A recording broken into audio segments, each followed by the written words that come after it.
This is EntreEd Talk, the podcast for entrepreneurial educators by entrepreneurial educators. We are your hosts, Toi Hirschman and Amber Ravenscroft. This podcast is created by the National Consortium for Entrepreneurship Education, or EntreEd for short. We are so excited to be reporting live from NACCE 2019 in Newport Beach, California, to bring you some awesome content. We're featuring a few episodes that are part of a NACCE collaboration with EntreEd Talk, and we are doing them here from the conference on entrepreneurship explorations. Hi, everyone. Welcome back to EntreEd Talk. We're super excited to be here today with some amazing students so that we have student voice of entrepreneurship. The three students with us today are a member of Club Z, which is a entrepreneurship program at Paradise Valley Community and Technical College. So I'm going to ask you all to introduce yourselves and a little bit about you. Oh, cool. I'm Amanda McCloud. I'm one of the co-directors of Club Z. I'm Matthew Granillo. I'm the director of videography for Club Z.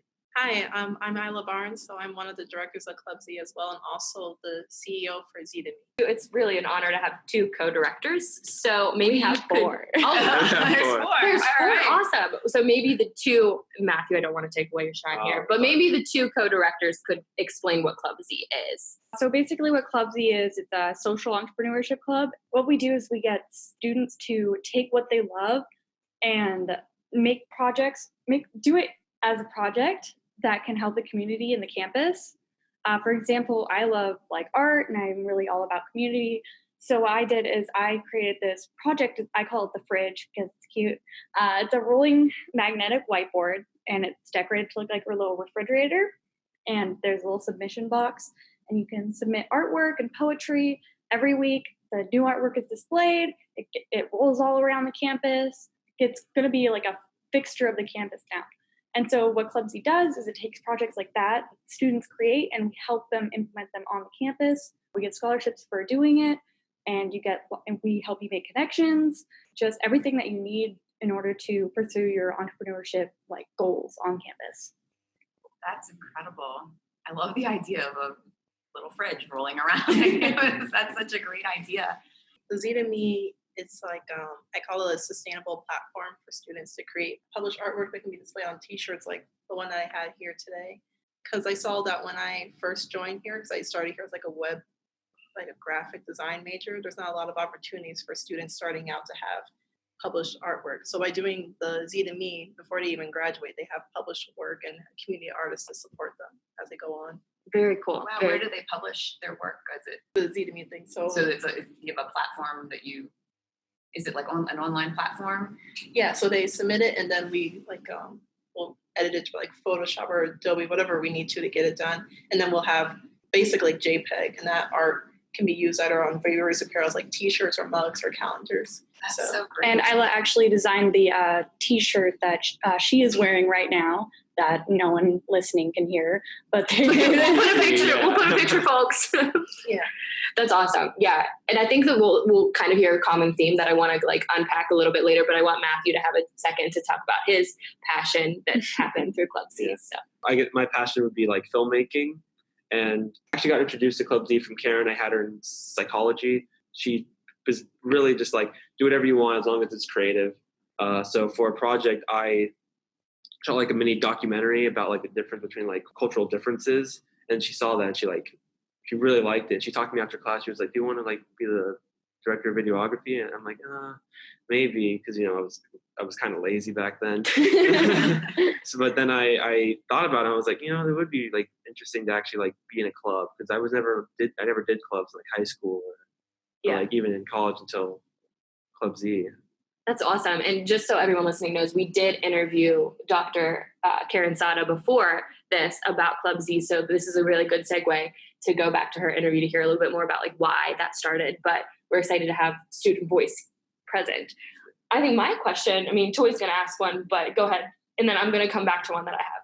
Well, I know that Karen spoke on the last podcast how the club got started. But could you guys share? Are you the inaugural founders of the club?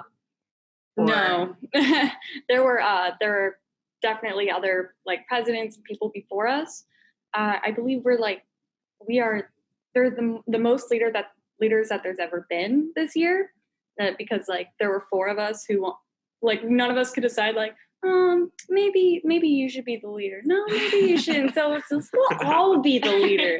None of us could really like decide who wanted to be the leader, so we're all the leaders of it. So touch on that a little bit, because I think it's like really rare in a higher ed setting to like have, I mean, it's not rare, but like it's difficult to have leadership opportunities. So like, why did you want to be a part of this? Of the club or the leadership of it? Yeah, like the leadership of it. Well, like Matthew, I was never really involved in a club before. And I actually had Dr. Sada as well as Dr. Pegram, who was the club advisor. I had both of them. And when they found out that I had both of them, I was like corralled into the club.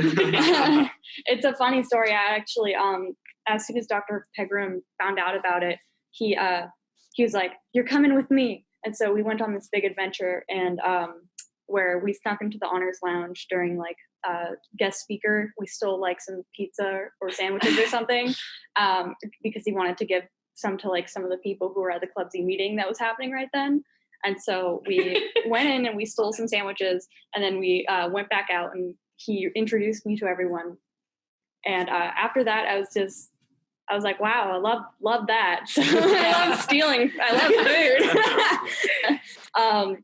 And so after kind of just hearing everyone talk about it, and everyone just seemed so excited, and I'd never really been a part of anything before, never involved in any clubs, and they're explaining to me what it was, and I just had this like little silly idea that I thought at the time the fridge was just kind of it was going to be like a cork board just somewhere. And I was like, what if we had like a little place where people can put their doodles? And I was expecting them to be like, maybe. They're like, yes, let's do it. That's and what so that's what Club Z is all about. And so they really encouraged me to just keep on going, and it helped me grow the idea. And so that's what makes it really special, is because they really push for you to just get out of your comfort zone. I am like super shy and anxious, and so you're not reading that at all. And so yeah, they've helped me kind of cultivate this kind of like personality where it's like super confident and bubbly and that kind of thing. And it's really helped me not get over, but help me deal with my anxiety. It's helped me in school. And that's why I wanted to be a leader of it, is because I wanted to introduce other people to the club as well, so that they can get the same kind of experience that I did. That's so amazing that you just, articulated that beautifully. Yeah. But I mean, our listeners can't tell, but you guys are very young and just so impressive. That's, part of entrepreneurship. That's a huge part of it, is that feeling uncomfortable. And you probably didn't get that experience any other time. You probably weren't pushed in school like that. And so that's something that we talk about all the time on our podcast, about the schools and the places and the colleges that are really trying to get kids to see, you are creative. No one's taken the time to tell you yet, but you are creative, and when you feel confident in that, and you can step up to that confidence, that's how entrepreneurship is great. I mean, that's what it does. That's amazing that you had that experience. So what about you, Ila? Why are you deciding to be a leader of the club? So I decided. So I met one of the OG leaders, like Chris Ferrero. So he was one of the, I guess, OG leaders of Club Z. So I heard about like the impact that he's made on other people's lives through his glass art that he's made through Z. And it's different. Like I heard you guys were saying that you haven't really been doing clubs, and then how this kind of changed like your mood about it.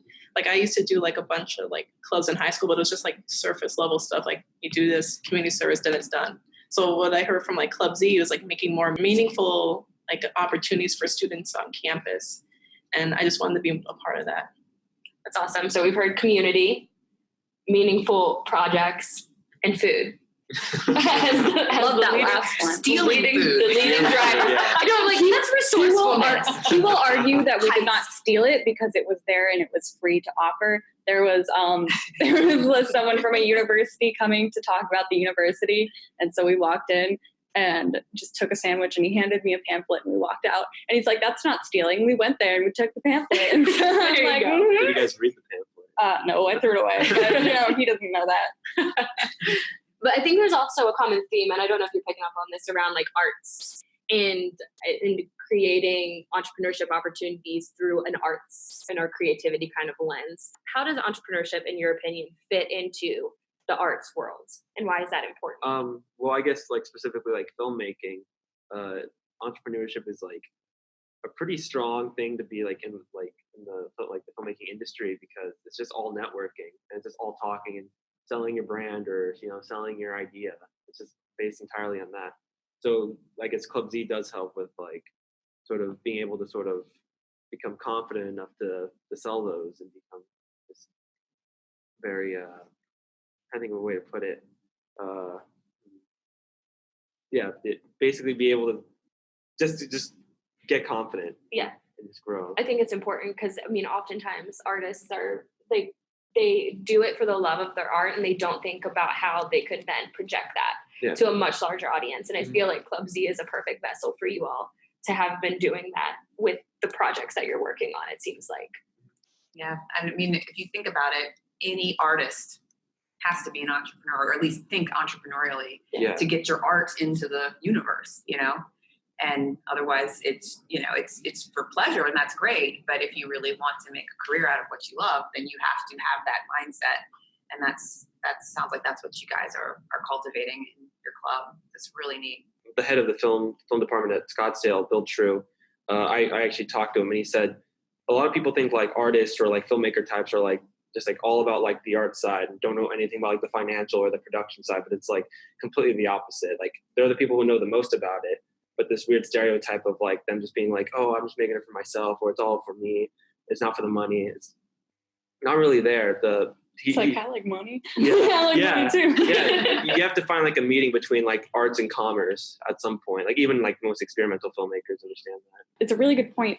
The art and as well as the other aspects, the business, financial, scientific, mathematic. In Club Z, like pretty much all of our co-directors are some form of artist. It's not just about art. Mm-hmm. It's not just about creativity in that kind of traditional sense. Of course, it seems like that because all of our directors are artists right now, but we've had people in the past who are non-artists. Our last president, she was more political focused. And so her campaign was that she set up I'm going to get every single student on this campus signed up to vote. And so she and Club Z worked together to form this giant group, and they would hound people every single day. Like, did you sign up to vote? And it worked. She came to my class like 3 times. Yeah. And it really worked. And she got the All USA Scholarship because of it, because of her Endeavor project. She got political speakers to come in during the election times. And so it's not just about the arts, although it's kind of focused on that this year just because of who the directors are. It's for everyone, not just people who call themselves artists. Yeah, that's. I'm glad that you said that because we kind of have an art theme. But so the club's open to anybody. How, besides teachers corralling you or saying, "Hey, you just got to get to this club," how do you guys recruit for the next group that comes in, or for the next, or how do you find a member? Do you help with that, or do you rely on the teachers to find them? I think it's just about like telling our story, like how it helped us could also help. Like it's not all about just like teachers going out and finding students or recruiting them. It could also be just like students talking about like how it helped them, or how it's sort of like pushing them to do things and going outside the comfort zone, like Amanda said. Because basically, you have set up kind of like social entrepreneurship launchpad. Yeah. Which is really, really cool. And especially to be able to tap into campus, the students on campus and all their strengths and resources. That's incredible. I wish that maybe you can take this podcast after we're done and you could like blast it over the intercom system throughout the college. It's like 24/7. Oh yeah, I'm sure they'd love it. Yeah, they'd be like riveted. Because like you said, it would be great for all disciplines to be able to experience what you guys are experiencing. I never had anything remotely close to that in all of my education. I'm sure your teachers have said the same thing. Yeah. The professors have said, this is the kind of thing that every student needs to be a part of, because it just helps. Whether you go off and start a business later or you don't, your mindset's changed. You're more confident, you're poised, it's just. Like I said before, it helped me like build my confidence enough. It extends outside of like the club and that kind of thing too, because of the club, and I've been able to gain enough confidence. I was encouraged by, and definitely supported by my peers to revamp the Pride Club on my campus, the LGBTQ club. So right now I am the leader of that, and it was dormant for, I think, 2 years. And when I heard about that, I was like, well, that's going to change. And so all they needed was a leader. And because of Club Z, I was like, I can be a leader. And so I decided, okay, let's give this a shot. And so now the Pride Club is over 30 members. We only had one meeting so far, and already over 30 people showed up. And it's been amazing the amount of support I've had from Club Z and my co-directors, and just the amount of experience that goes into it. It's just been amazing, and I couldn't have done it without them. That's awesome. That's awesome. Incredible. Yeah, that's incredible. That's an awesome thing to uplift, because I wanted to talk about like outcomes and how other things have changed in your own, like what you thought you were going to do when you went into community college. Has anything else changed, like where you thought maybe you would be versus where you are now because of Club Z? Ever since like elementary school, I've wanted to be a filmmaker, but towards like high school, like I started like questioning it because my media production teacher was very like rubric based and like by the books of just like, if we do an assignment, we have to follow like a specific rubric. Like I just found it like annoying, like completely. And like going to community college, I was like, maybe I could be like a journalist. And then I was like, not really feeling the journalist and that journalist like aspect of it, or like, because I still really wanted to do like art and do like film and stuff like that. And then doing Karen's class and finally doing something like completely like produced on my own, which is the small documentary I did, and people like actually liking it, especially like Karen like talking to me about it after, like really like pushed me to like fully go into it and actually go to film school. When I first started at the community college, I was like a graphic design major, but as I was doing it, like I didn't have any like motivations to keep doing it, because I didn't see like any like outlet for like the future or doing it. But then when I did when I designed this shirt and then I showed off at the NACCE event, like seeing like all the like the positive reinforcement from people, like made me want to go back into graphic design and like improve my skill. And so I wanted, like when I did that, I was like, when I started the ZDME thing, it made like start a spark up again for my graphic design skills. So without Club Z, I wouldn't have been able to have that motivation to go back and like share that with other people. Yeah. So it was like the real world application of what you were doing, because you were kind of stuck in the trenches of just curricula. Yeah. No rubrics. Which is, no rubrics. Yeah. I'm surprised you know what a rubric is. Yeah. Well, I'm annoyed that you know what a rubric is. Yeah. That's more, so maybe we should ask that question, like go into diving into K-12 experiences, because Toi wants to. I can sense it. At EntreEd, we're the K-12 wing of like NACCE. So like our goal is for educators to understand how in a math classroom in middle school, you get entrepreneurship experiences too. So that's kind of where we lie. And the reason that we like to ask all of the people we interview is like, what was your experience with entrepreneurship at the K-12 level, if it existed?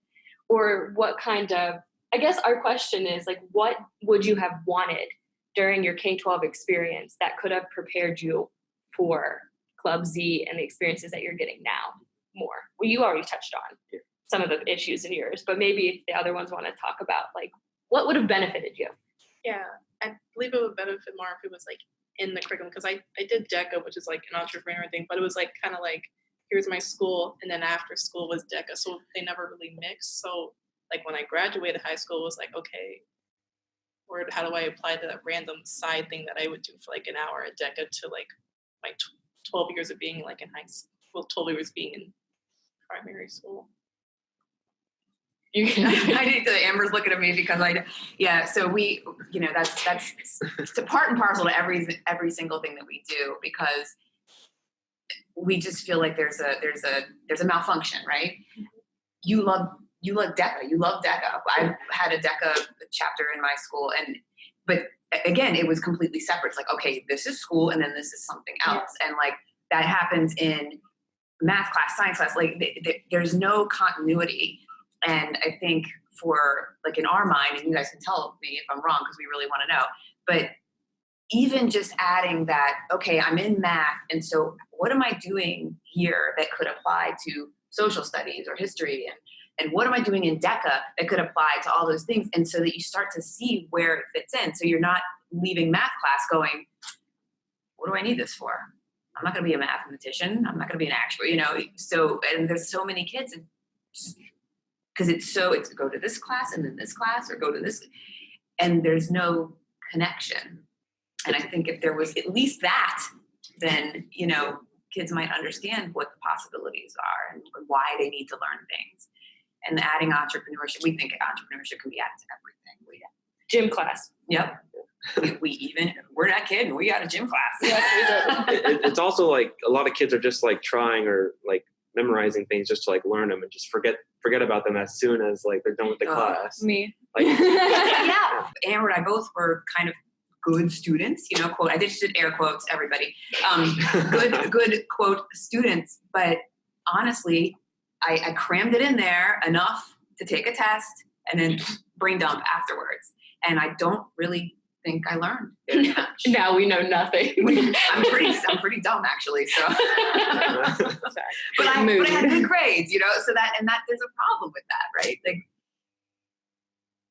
it's a real big problem with that. Yeah, I mean, I took 2 or 3 years of algebra and I passed and I forgot all about it. And I can only do like basic algebra now.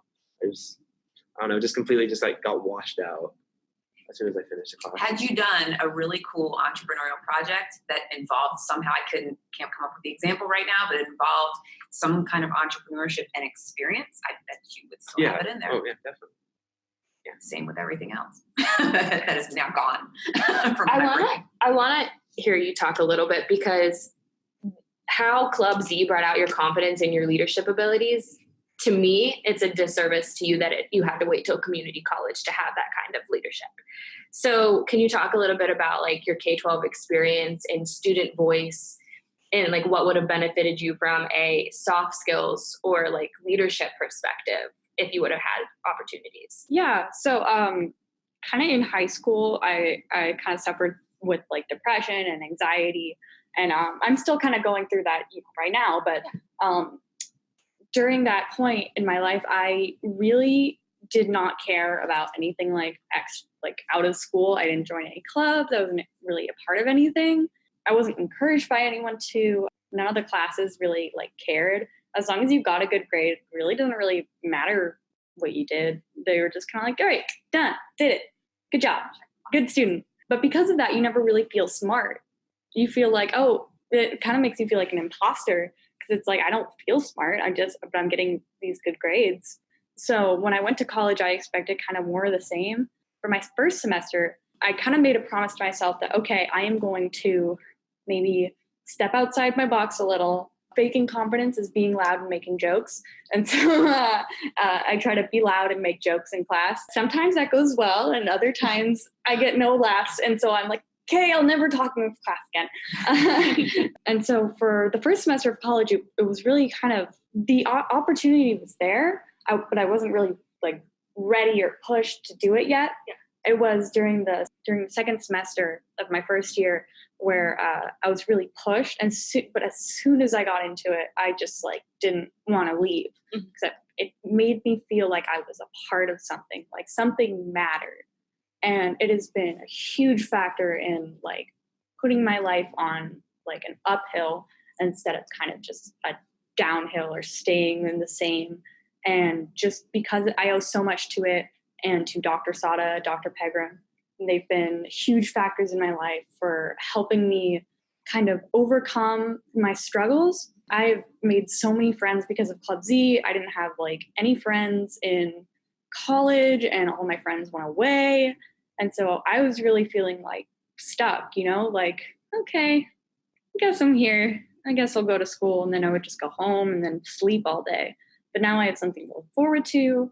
And because of it, I feel like like I said before, I feel like I'm a part of something. I feel like I'm accomplishing things. When I fill out scholarships now, I feel important, and I feel like a leader in my community, and I feel like I deserve them. Whereas before, I felt like I didn't really deserve anything. That's wow. So powerful. I'm going to cry. Okay. Please don't cry. You talk, Amber, because I get a little choked I think that that's like really, I mean, we hear that a lot, I think, is in terms of just recognizing individual students and uplifting them and how that's so important. And often it's not happening in K-12 because students are just kind of being pushed through systems. And I think that you've spoken to a really valuable insight for K-12 educators to act like Dr. Sada and pull those people that you might think need a little bit more support and recognize that. So I think that's really important. And we've heard a common theme that like you have that strong faculty that's really supporting the students. And I think that that's vital. And I want that to be a best practice for everybody listening, because that's a community college thing that can happen, because those community colleges are communities themselves. So I think that that's really important. I'm blown away by what you just said, but this is Toi. I'm blown away. A little choked up, but just what you just conveyed is if anybody is an educator and has just listened to what she just said, you have to do something like Club Z, or something that gives these young people a compelling goal, because it's obviously changed your life, changed the Absolutely. trajectory of your life in an amazingly positive way. And it makes Amber and I and our whole community of entrepreneur educators just sad that this is not happening in a large scale everywhere. I mean, it's not like there's a big budget that's needed to do this. It's just about educators stepping out and giving kids opportunities to have a goal and something that you care about, that you can feel like you're a part of, because that changes everything. Yeah. I mean, that what you said, it was beautiful. I'm just gonna.